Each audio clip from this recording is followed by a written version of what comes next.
2022년 11월 27일 일요일. 영화 보는 것도 돈 아까워 헌혈해서 받은 영화 관람권으로만 영화를 보는 나였는데 인생 최초로 내 돈으로 전시회 티켓을 구매해서 관람을 하게 되었다. 이번 영상은 내가 전시회에 관심을 갖게 되는 삶의 과정을 담아보려고 한다. 나의 삶은 대한민국 어딘가에 있을 법한 삶이다. 어린 시절 나에게 삶은 고문 같았다. 헛구역질 나도록 폭언을 듣기도 하고 못 걸을 정도로 맞아보기도 했다. 의지할 곳도 없고 도움받을 수 있는 방법을 몰라 할 수 있는 것은 자기 전 신에게 비는 것 뿐이었다. 그러나 몇 달, 몇 년이 지나도 아무것도 바뀌지 않았다. 이것은 마치 개미지옥 속에 빠져드는 개미와 같았다. 발버둥 칠수록 더욱더 절망 속에 빠져드는 느낌이었다. 인간은 적응의 동물이라는 말처럼 나중에는 매가 부러지도록 맞아도 욕을 먹어도 별 감흥이 없었다. 마치 감정이 마모되어 어떠한 일에도 기쁨, 슬픔, 행복, 불안과 같은 감정을 못 느끼는 무감각적인 상태였다.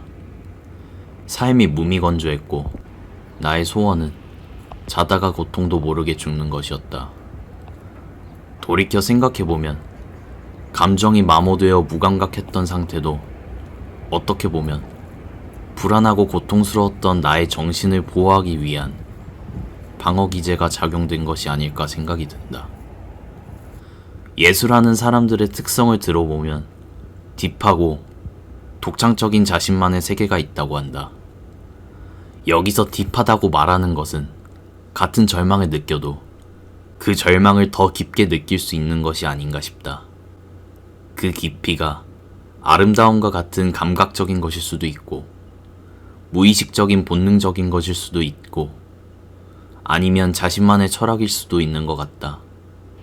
내가 대학이나 따로 전문적으로 배운 것은 없어 사회적 시선에서의 예술은 어떤 것인지는 모르겠다.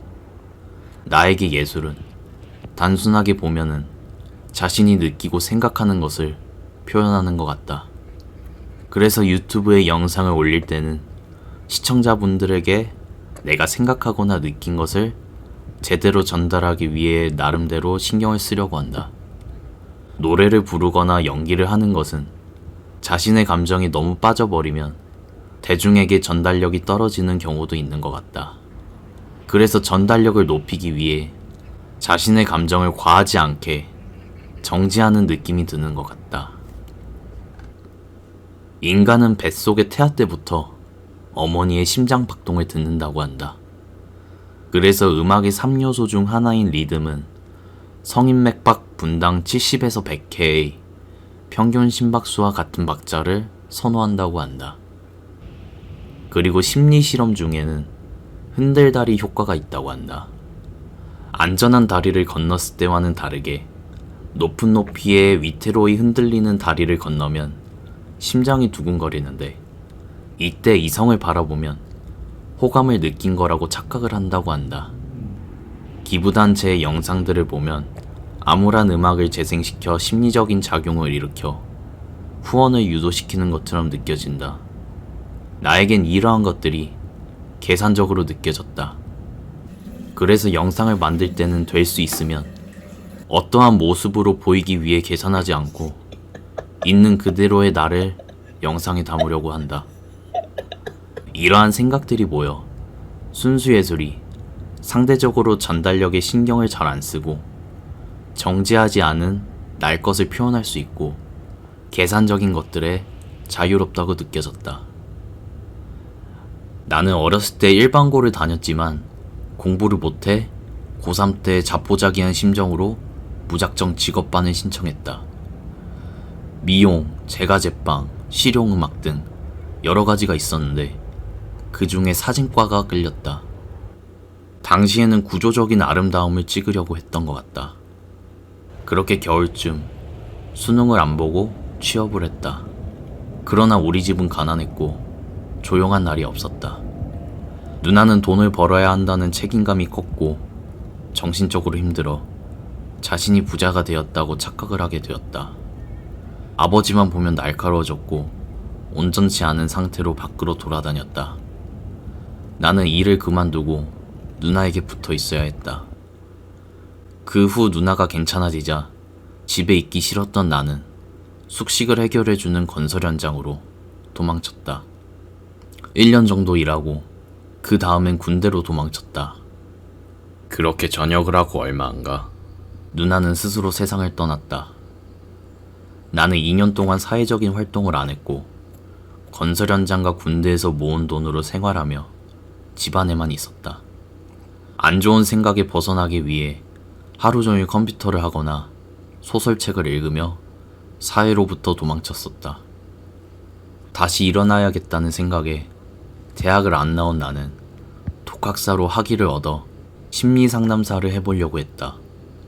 천천히 알바도 시작하고 일주일에 한 번씩 어르신들 식당 봉사를 하거나 치매 어르신들 교육보조 봉사를 했었다.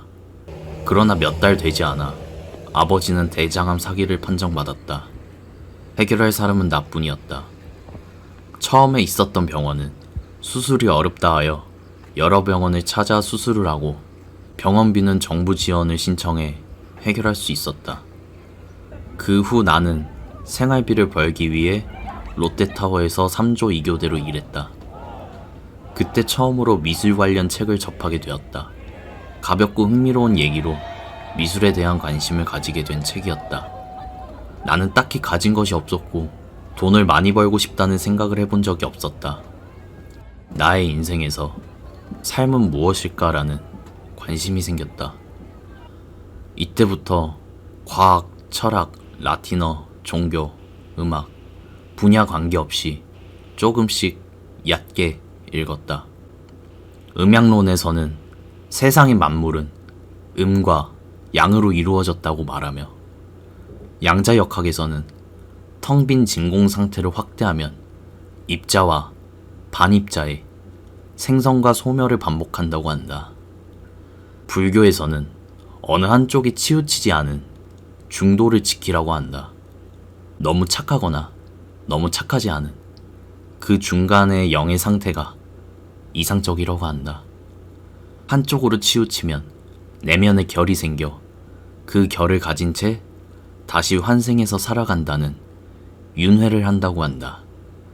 내면이 무결한 영의 상태가 돼야지 윤회의 굴레를 벗어나 해탈을 한다고 한다. 사람들이 삶을 롤러코스터로 비유하는 것을 들어본 적이 있다. 좋은 일과 안 좋은 일이 오르락 내리락하며 희노애락을 느끼며 삶을 살아간다고. 우리의 삶이 그런 것이 아닌가 생각이 든다. 어느 날은 산책을 하는데 의자에 풍선이 묶여있는 모습이 보였다. 물론 나보다 힘든 삶을 사는 분들이 많겠지만 저 풍선을 바라보니 최저임금 받으며 매달 절반 정도를 아버지에게 생활비를 보냈던 나의 삶이 마치 무언가에 묶여있는 삶과 같이 느껴졌다. 마치 묶여있는 풍선이 나와 같은 인간이라면 저 풍선을 바라보는 고차원적인 신과 같은 존재가 있지 않을까 생각이 들었다. 이러한 생각은 1차원으로 시작해 11차원으로 이어졌다. 그리고 과학에 대한 의구심으로 이어졌다. 가끔씩 뉴스에서 실험의 결과가 잘못되었다는 보도가 나온다. 귀납법을 기반한 과학이 불완전하다고 느껴졌다. 천년의 중세시대는 종교 중심 사회였다고 한다. 중세시대 사람에게 바람이 어떻게 부냐고 물어보면 신이 입김을 불어서 생긴 것이라 말할 것이다. 그러나 현 시대 사람들은 찬 공기가 따뜻한 공기 쪽으로 이동하면서 발생하는 현상이라 답할 것이다. 그러면 다시 1000년 후가 되면 그때도 과학을 믿고 있을지 의문이다. 지금까지의 나의 삶은 돈보다는 계속해서 삶이라는 안 보이는 것을 쫓는 느낌이다.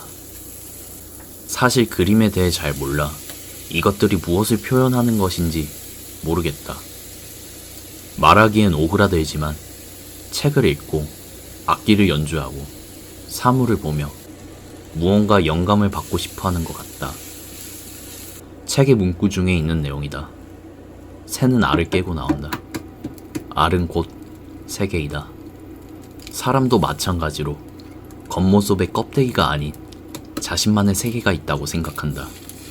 자신만의 세계를 표현하는 것을 볼 수 있는 게 전시회인 것 같다. 그래서 이번을 계기로 한 달에 한 번씩 전시회에 가려고 한다. 나의 영상들은 내 생각과 삶을 표현하려고 한다. 그래서 보는 분들 입장에서는 지루한 점도 없지 않아 있을 것이다. 그저 나의 삶을 존중하고 기록하듯이 시청자분들의 삶을 존중하고 싶은 마음이 있다. 어딘가에 있을 시청자분들, 하루하루 잘 살아가셨으면 좋겠다. 지금까지 시청해주신 분들이 있으면 감사하고, 삶에서 어렵고 힘든 일이 있어도 잘 넘기셨으면 좋겠다. 다음 영상으로 뵙겠습니다. 감사합니다.